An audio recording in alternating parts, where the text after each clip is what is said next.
education is something I have. Education is not who I am. Spirituality is the light that will enable you to operate intelligently on material. What does my business exist for? And then you need to have people who identify with what your business exists for. Vedanta says right at the very beginning, will consumption give you what you really crave for? Vedanta is not about beliefs, so it does not provide you easy answers. It does not ask you to believe in the answers that are given in some holy scripture. Vedanta asks questions. Vedanta is an inquiry. Ask.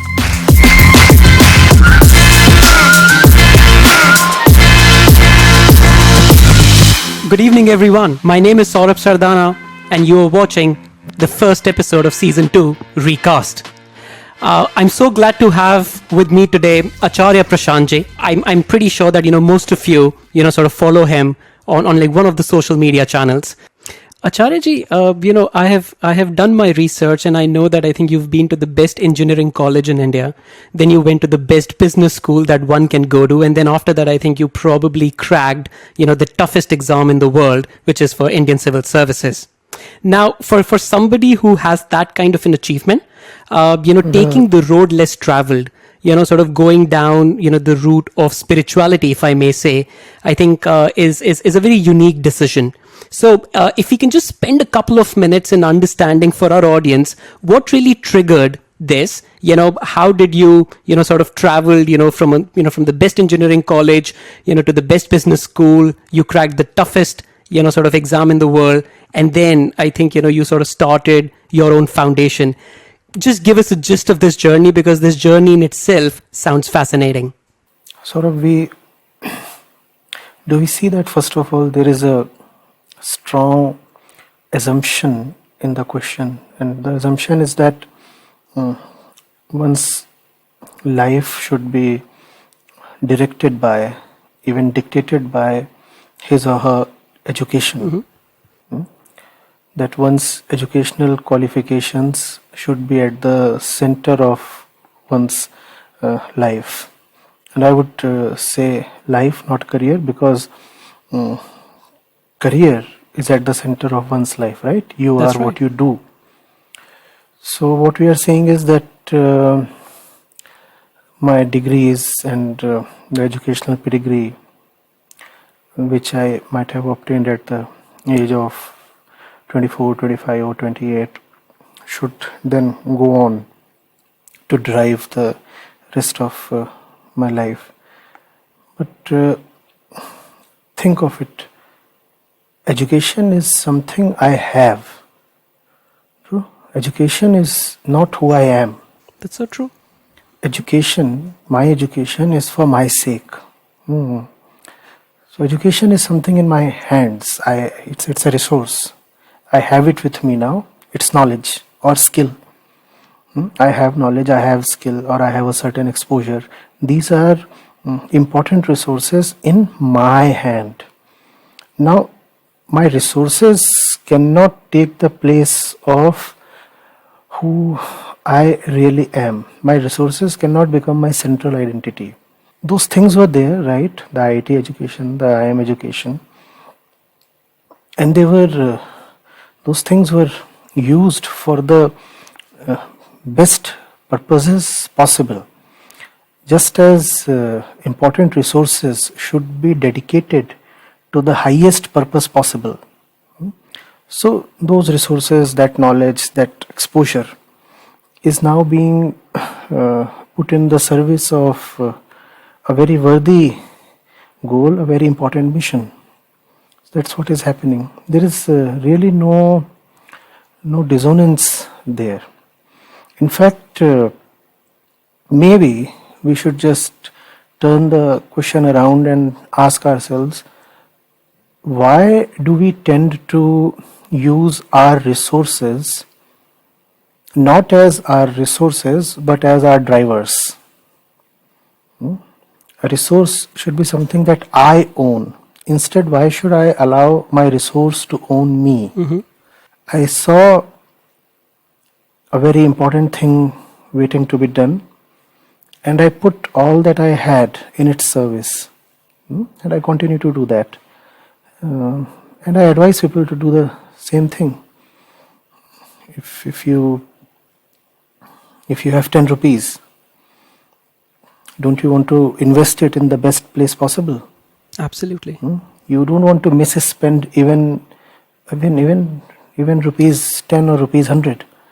Then why should you misspend, or rather not optimally spend? Because if I say misspend, it becomes very tight or harsh kind of statement. So why should one not optimally spend the highest resource that one has? And among the highest resources that one has are one's time, one's knowledge, one's intellect, one's very self. I think that's a very, very unique and a very interesting take, on how you responded to that question. And I think it sort of immediately set the context for me that probably I think the way I asked question, I think was sort of loaded with that assumption that, because your journey looked, very typical, to begin with, I think it should have continued in the same way. Whereas I think, we as individuals, are free to choose, the route and the purpose, that we want to deliver in the world. Yes. So I think this sort of beautifully sort of segues into the question that I had in mind, and I think this is one question that I have to ask you. I actually come from the world which is the world of business, and I think you've been to a B school, you've studied business, and you've seen like a lot of businesses operating around you. The sole purpose of a business, as it has been taught to us or what we practice, is to make profits. Right. Whereas I think, you spoke about knowledge, knowing, oneself more than the other, talking about intellect. If I just say that, let's use the word spirituality. I mean, it's a huge and it's a vast term. It has different manifestations, but I think spirituality is everything, but it will not focus on, the materialism, the material aspects, of what, humans really want to achieve. Is there space for spirituality in business? How do you look at it? There is spirituality is the space, Saurabh, in which everything operates. You cannot have space for spirituality. Spirituality itself is the space in which all human activities, all actions of consciousness take place. Spirituality is the space. I'll elaborate. I know I have not been very clear on this. You see, what does one engage in any kind of activity, including business activity, for? One engages for one's welfare, right? That's true. What does one want even material profits or benefits for? One wants material profits or benefits for his well-being, right? And as long as you are operating in this world as a body, which we all are, obviously we are dealing with the material continuously. I mean, even the air we breathe in is material, right? These sound waves that connect the two of us right now are material. The laptop in front of me and the gadgets on your body right now, they are all material stuff. Even without this material stuff, even this so-called spiritual conversation cannot take place.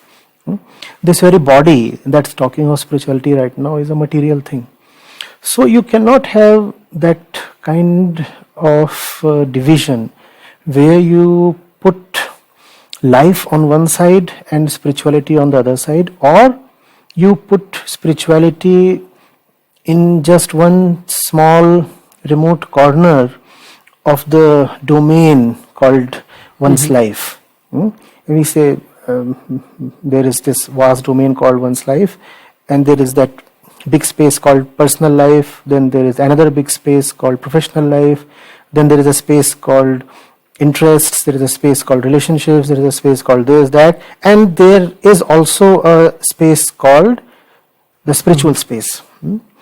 It's not that way. That very model is flawed. Spirituality is about man's consciousness. We are conscious beings, we are sentient beings. Spirituality is about taking right decisions with respect to the material. You want to start a firm. equally you have the option of accepting a lucrative job offer from somewhere.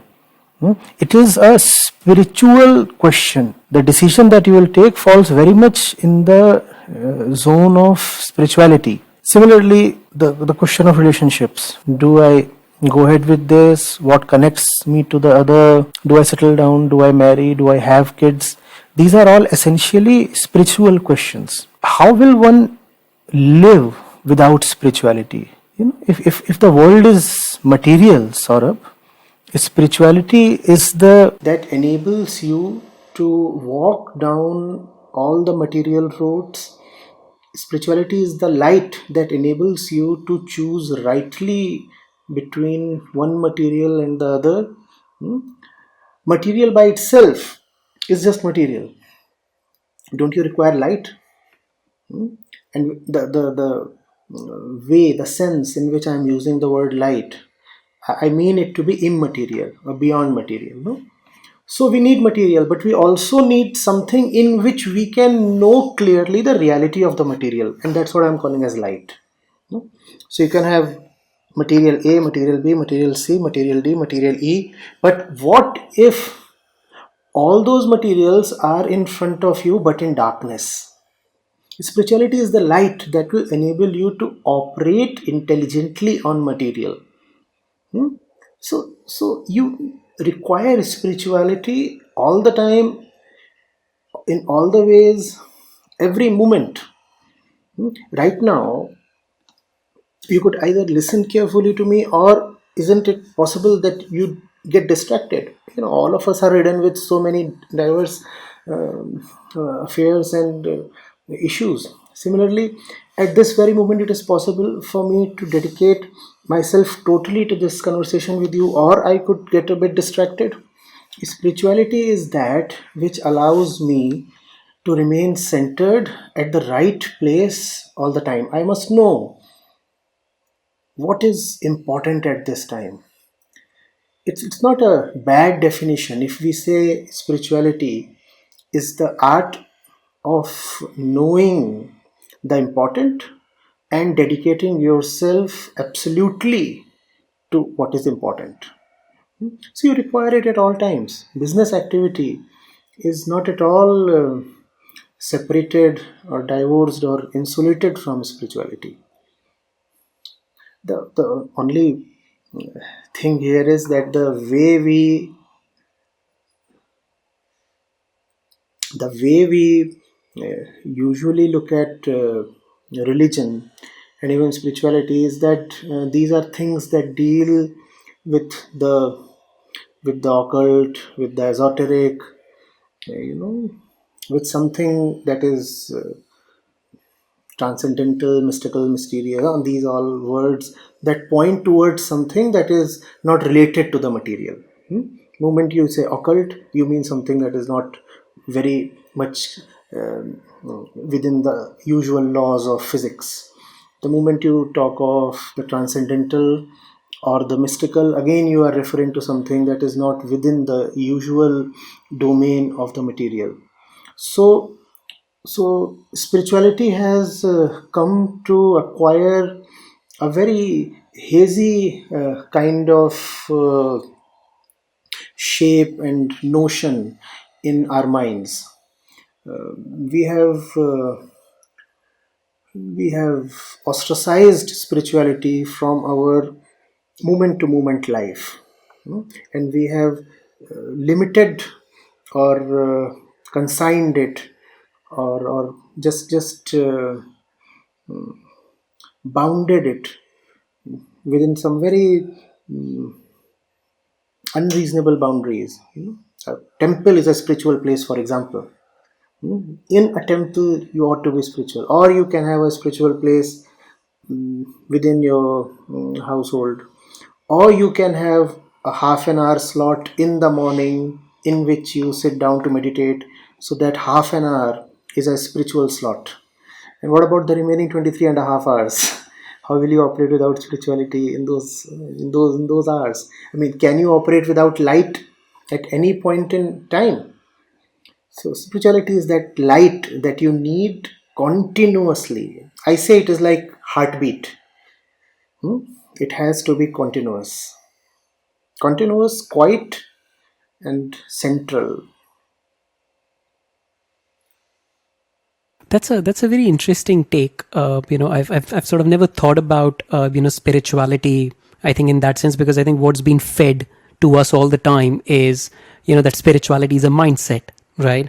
Can businesses be spiritual, right? Which sort of makes it sounds like that it is an acquired state rather than something that we live with. So if I understand what you've just explained, and if I just paraphrase that, are you really saying that spirituality is something that we live with every moment, and I think every decision that we take, We must. okay, which means that not everybody lives with spirituality Of every day. course. It's like your eyesight. Okay. No, that's obvious. Look at the state of the world. Look at the way we human beings operate and suffer. It is obvious that people are not living in a spiritual way. Look at the destruction we have brought about on our ecosystems and even on our private lives. It's obvious that we are not living spiritually, but that's something we ought to do for our own sake, not as a moral obligation, not not because of some religious injunction, but very reasonably, very sensibly, for our own welfare. We ought to be spiritual.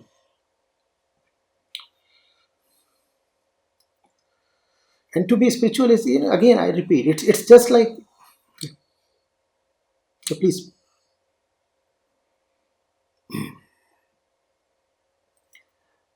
I was just saying that, just take the analogy to its conclusion. One just cannot move without light. It doesn't matter whether one is moving in a factory or one is moving about in a stadium, or even if one is just sitting comfortably on a sofa set. We require light, don't we? Similarly, we require heartbeat. So what heartbeat is to the body, spirituality is to the consciousness or mind. The only problem is, when heartbeat ceases, then the results are very gross and very evident. You will know something extremely catastrophic is happening to the body, because the heartbeat is going wrong, or the breath is going wrong, and it's very, very detectable. Unfortunately, consciousness is not something material, so you cannot look at consciousness in the same way you look at the body and immediately know that there is something wrong with consciousness, right? So the body misses a heartbeat and you know something has gone wrong. The mind, the consciousness, misses spirituality, and we do not come to immediately know that something horrible has happened. And so we are able to continue even in our distorted state for long, and that's what is happening to most of us, unfortunately. This is going in a very, very interesting direction, because one way to actually sort of talk about spirituality is that, I think we won't be able to cover the length and breadth of this topic because it's vast, it's huge, right? But sort of let me take a cue from what you just explained, and let me just sort of give you a hypothetical situation. In fact, I think this can be an actual problem with many businesses that operate in India, in Singapore, or even in the world. Say, for example, you get a call from an HR manager, from a particular business, and she comes to you and she says, I think we are just sort of missing that heartbeat, because I think people are sort of fighting with each other. There's a lot of toxicity, sort of within the culture. There are very differing opinions and point of views, and I think as an HR, I'm struggling to converge, to bring all of that together. Can you, as a spiritual facilitator, as a spiritual knowledge expert, give me some very practical advice, or if you can come down to my office and talk to everybody, I think how would you go about implementing or solving that particular business problem using something that we already have within us. And I think why I'm asking this question to you, because I think it'll just sort of give a little bit of flavor to our audience and to our listeners as to what is the practical implementability of what we call as spirituality, which is a very vast topic to be covered in about 30 minutes. You have to start with what connects people and build on them. The HR manager has come to us with the differences she sees. She's seeing what separates people. But it's very important to remember what connects people, and what connects people is so obvious, so so evident that we just miss it. Hmm? What is it that connects people? Each of us wants his or her welfare. Hmm? At our center, we are people who love joy. At our center, we are people who do not want to live in fear or distrust. We do not like these things. And that's what is common amongst all of us. So I'll start from there. I'll ask, does this entire group or department or whatsoever, company unit, does this have a central thing to bind them together? If there does exist something centrally important, something to which each of them can be individually devoted, then there's going to be no serious problem. Because then the differences can be ironed out, or even if they cannot be ironed out, they will simply be left behind. Please understand. Because at the center sits something so important that each person will give that important thing the first priority, which means all those things that were causing differences and divergence among people would then be accorded a lower priority. And differences are bound to be there because at the surface level we are all different. We talked of what is common amongst us, but what is common amongst us is at a deep level. At our core, we all have something in common, irrespective of our age or nationality or economic status or gender or political orientation or whatever. So, at the core, we all have something in common, but at the surface, all we have is differences. Hmm? So, then the question obviously is the relationship superficial, or is the relationship deep enough to allow the deep commonness to take over? If the relationship is merely superficial, then we know that at the surface there are only differences. So the relationship, the entire network of people who are there in that business, all they will have with them is differences, and it would be a chaotic kind of place that won't go very far. If you want the whole thing to go far, then you have to find out what central purpose does this business serve. What do you have to tell your employees? Why do they exist? Why do they come to the office every morning? What's the net output of their effort, their labor, beyond the salary check that they get? There has to be an overriding mission. I say overriding because it should be able to override the differences among people. That should be the strength of the mission of the company. And if that kind of a mission does not exist, then I don't want to uh, just offer a superficial consolation. Then the only way to keep the group intact is by offering superficial allowances or imposing disincentives, and that's what businesses usually do.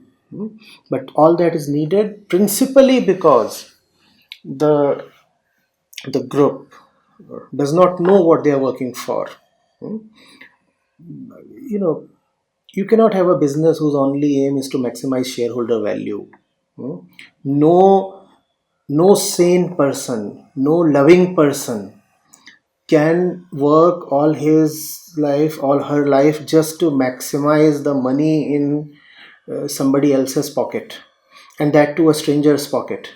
The group of shareholders is often not even known to the group of employees.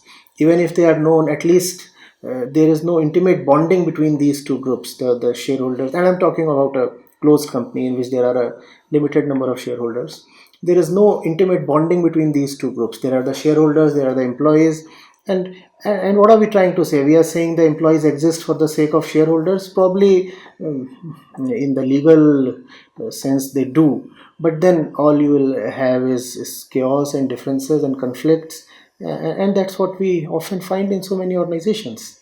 If you want to avoid that, first of all you have to figure out the very nature of the business. What does my business exist for? And then you need to have people who identify with what your business exists for, and that should be the central devotion of each single person in the organization. Then you will have the commonness trump over the divisions. Useful perspective, Acharya ji. I think you sort of shared a couple of points that sort of now leads me to my next question, and I think that's about this new buzzword within business circles. It's called sustainability. I mean, everybody is now talking about business sustainability because I think everybody wants to work in favor of the planet, for their people, for peace, for prosperity. And I think this is sort of a newer concept. I think in its previous avatar, I think the word that was getting used more and more around the globe within business circles was corporate social responsibility.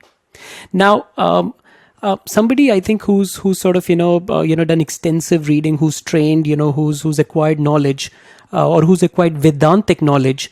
What do you think the ancient scriptures from India can offer to these Western philosophies? Because business sustainability, brand sustainability, I think all these concepts really come from West, and I think East just ends up acquiring them.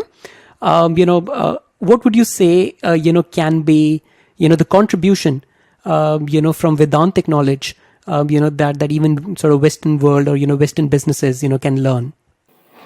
It's a good thing to begin with sustainability. Let's go into this word sustainability. What does one want to sustain? What is it that one wants to sustain? What is it that one wants to sustain? Obviously, one wants to sustain things as they are. One wants to sustain a state in which you are able to take from the planet without impoverishing or hurting the planet so much that the planet is in no more a condition to give you. So we are talking about sustenance of the human being, and because the human being cannot sustain for long without the planet, therefore we are thinking of the planet, because we are now being forced to do that. Had it been possible to draw infinitely from the planet, we would probably not have talked of sustainability. And that's the difference between the Western and the Eastern approach. The Eastern approach will not say that sustainability is an obligation. The West has come upon sustainability only because it found its ways unsustainable. Had those ways not been unsustainable, the West would have said, carry on, carry on, carry on. But that kind of consumption that's happening at per capita level in the US or in France or Canada or such places, that won't be possible for long. So it's not out of mercy for the vanishing species of flora and fauna, or because of love for the ecosystem, that the word sustainability has come. It's not because we have suddenly become better human beings, therefore we are talking of sustainability. We are talking of sustainability for our own sake. Our own sake. And that's the difference. Vedanta says your welfare has to be clearly understood before you start doing something for the sake of your welfare. You must know where your real welfare lies before you jump the gun and start acquiring material or start consuming material, feeling that material will give you joy, happiness, contentment, whatever you want from it. So, Vedantic wisdom at the very beginning says, not at the end. The West has come to the very climax of consumption and is now talking of sustainability. Vedanta says right at the very beginning, will consumption give you what you really crave for? Because you do not crave for consumption as such. You want something else through consumption, via consumption. Now, will consumption ever give you that which you so desperately want? And each human being is just a bundle of wants, aren't we? We want. And when you say you do not want anything more, then it's obvious that you are no more, you're dead, even physically dead. We keep wanting. That's our central identity. We keep wanting. We could say a human being is a wanting animal, an animal with desires, and infinite desires. We keep wanting. We keep consuming. Vedanta says, figure out before you run this mad and infinite race of consumption, how important really consumption is in life. Obviously we cannot live with zero consumption. Obviously we need shelter, we need clothes, we need food, we need transport, we need technology, we need these things. But what is the place of these things in life? That's the moot question. So when you address that question, then sustainability is automatically taken care of. You're asking, what is my nature and how does that nature relate to the material around me? There is me, and there is money, and there is a huge building, and there is a great car or a yacht, and there is that massive jumbo jet, and there is the island that I can buy, and there is that prestigious position I can acquire.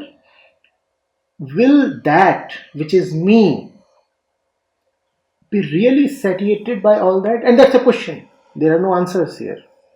Vedanta is not about beliefs, so it does not provide you easy answers. It does not ask you to believe in the answers that are given in some holy scripture. Vedanta asks questions. Vedanta is an inquiry. Ask. So, what are you here for? And if there is a continuous dissatisfaction in the mind, will you ever be able to plug that dissatisfaction using what you are currently doing? And once you're asking that question, this mad race for consumption, it gets, it loses its steam on its own. The moment you ask, what is my relationship with other beings, other human beings, other animals, hills, rivers, birds, you are no more in a state to just slaughter them and consume them and finish them off. It's not possible anymore, because now you are firstly asking, who am I doing that? Not as a matter of rights, but as a matter of identity. How does that even benefit me to do that? So, sustainability comes right at the beginning, not at the end. Sustainability comes as wisdom, not as an obligation, not as something that is enforced upon you by what you now see around, or by science, or by legislation. Today, you talk of CSR, it came about due to legislation. Vedanta says individual responsibility is enough, and individual responsibility comes from individual understanding. And what is to be understood? The first thing to be understood is, who am I? If I know who I am, then I know what my central responsibility is. And I also know what I need to do, how I need to act. And how do I need to act? Suddenly, not in the direction of blind, unmitigated consumption. So, so sustainability is automatically taken care of. The way the West is going, you will care for sustainability only as long as you probably do not have another planet to inhabit. If a point comes when the entire humanity, or at least the privileged ones, can emigrate to another more hospitable planet, then people will say we give two hoots to sustainability on this planet. So this is just an enforced sustainability. It's better than not caring for sustainability at all, obviously, but it won't go a long way. That's a very, very interesting take. And so, are you saying that the Western philosophy, or the Western way of looking at sustainability is completely flawed? Obviously, at the center, it is quite flawed. Obviously, what you're saying is, use resources in a way that they last for you. You're still keeping your own little petty self-interest at the center. I'll give you a small analogy, Saurabh. Here in India, you know about the alarming sex ratio, the sex ratio at birth, and at 3 years of age, 5 years of age. You know of that, right? And it's the worst in the northern states, Punjab, Haryana, Rajasthan, even in Delhi. So one of the things that the governments are doing is, they say, please take care of the girl child. Don't indulge in feticide or infanticide. Else, how will you get brides?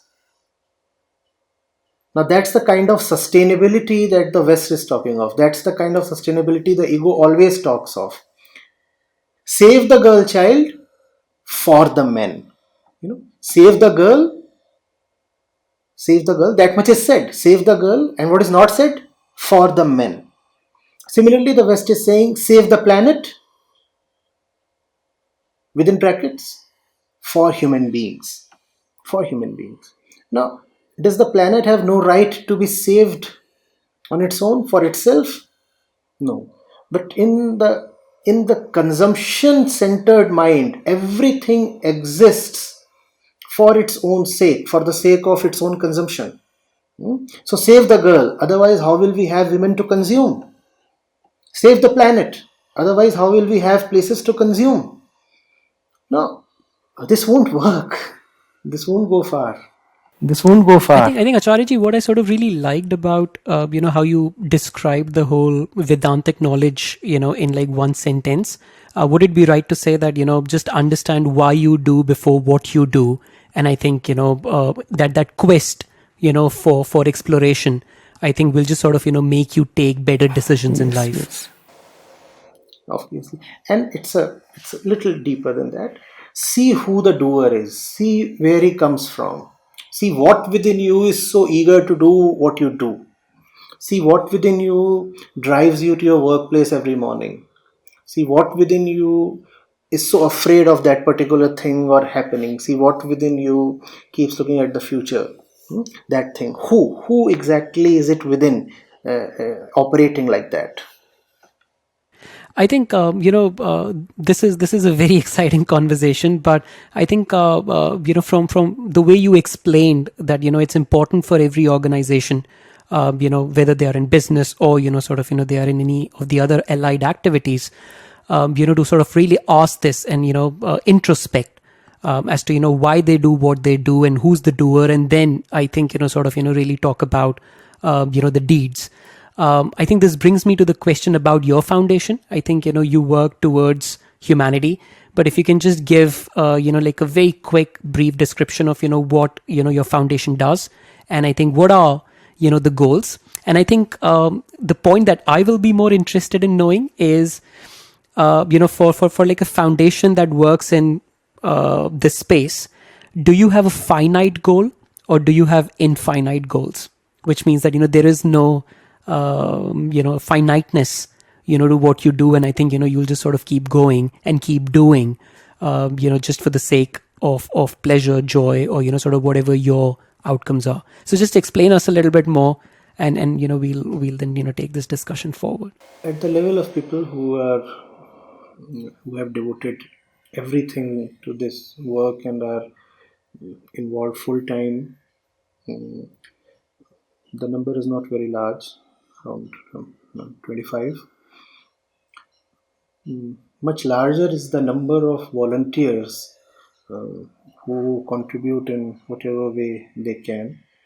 So somebody is contributing for half an hour a day, somebody a couple of hours a day, and then they are scattered across the world. So we receive help from them. Somebody is helping us in the technical zone. Somebody with just, let's say, proofreading of books. So those kind of things are there.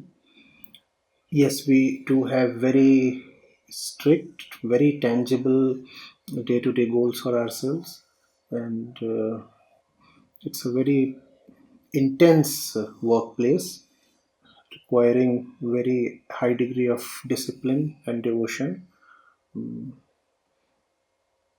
Actually, life and work converge at the foundation. So we really do not even have any fixed work hours, and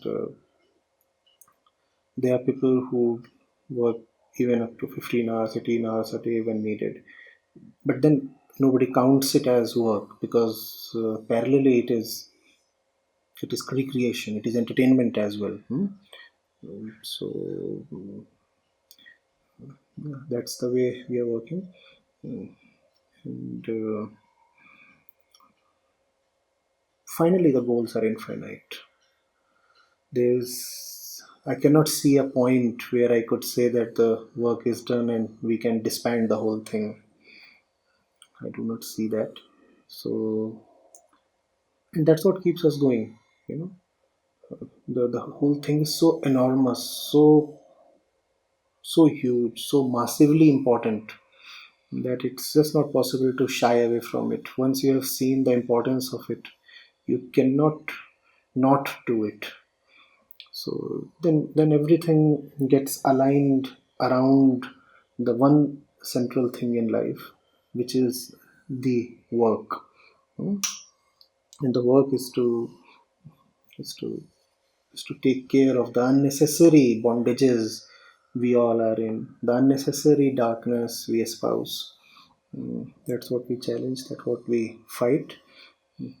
Obviously, it is such a huge thing that we do not even expect to reach anywhere in our lifetimes, and we are contented with that realization. We do not expect to have moved one particular mountain in the next 20 years and then celebrate it. Having said that, as I said, we do have very critical day-to-day goals. Somebody has to publish a video, somebody has to finish off a book, somebody has to arrange for a seminar. Somebody has to fly to Bangalore to arrange for the upcoming camp, and all of those things operate on very tight leashes and secret timelines. So yeah, both things are there. On one hand, we do not know what we are going towards. On the other hand, when it comes to day by day functioning or week by week functioning or a monthly thing, we have tight targets. So if businesses have to approach you, I mean, on what kind of partnerships, they can approach the foundation, and how can there be synergy, between what you do and what sort of different kinds of businesses sort of might need, from foundation. Is it just about voluntary work, or are there sort of potential synergies between different institutions and the foundation?